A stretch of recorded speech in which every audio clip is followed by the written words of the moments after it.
Hello বন্ধুরা, সবাই কেমন আছো? সামনে দুর্গাপুজো চলে এসছে, তো সবার কেনাকাটা হয়ে গেছে নিশ্চয়ই।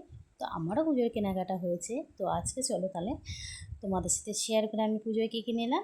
তো চলো দেখে নাও। তো প্রথমেই দেখাচ্ছি এখানে আমি একটা লাল পাড় সাদা শাড়ি, লাল পাড় বলবো না, লাল সাদা শাড়ি। তো শাড়িটা খুবই সুন্দর ডিজাইন, মানে এটা সব জামদানি শাড়িটা, খুবই সুন্দর শাড়িটা।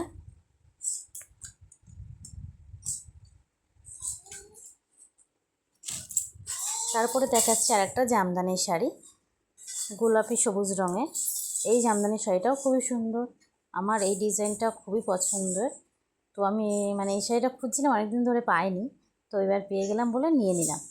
জামদানি শাড়ি আমার প্রচুর আছে, কিন্তু জামদানি শাড়ি কেনার একটা অন্যরকম নেশা। তো এবার দেখে নাও একটা সিল্কের শাড়ি,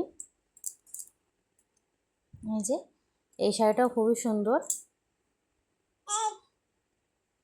তো সবাই অবশ্য কমেন্টে জানিও আমার শাড়িগুলো কেমন হয়েছে। আমি কিন্তু সব শাড়িগুলো অফলাইন থেকে কিনেছি, তো আমি কোনো কিছুই বলতে পারবো না।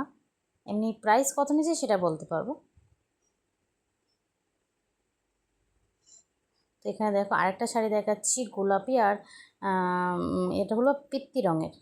এই শাড়িটাও খুবই সুন্দর, আমার সব থেকে ফেভারিট এই শাড়িটা।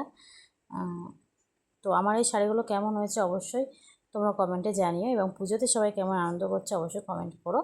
তো আমি এবার শাড়িগুলোর দাম বলে দিচ্ছি। এটার দাম নিয়েছে 950 টাকা। এই শাড়িটার দাম নিয়েছে 1000 টাকা। এই জামদানি শাড়িটার দাম নিয়েছে 900 টাকা। এই শাড়িটার দাম নিয়েছে 500 টাকা। তোমার শাড়িগুলো কেমন হয়েছে অবশ্যই প্লিজ সবাই কমেন্ট করো, এবং সবাই পুজোয় আনন্দ করো। আমার ভিডিও ভালো লাগলে আমার পাশে থেকো। আজকের মতন টাটা।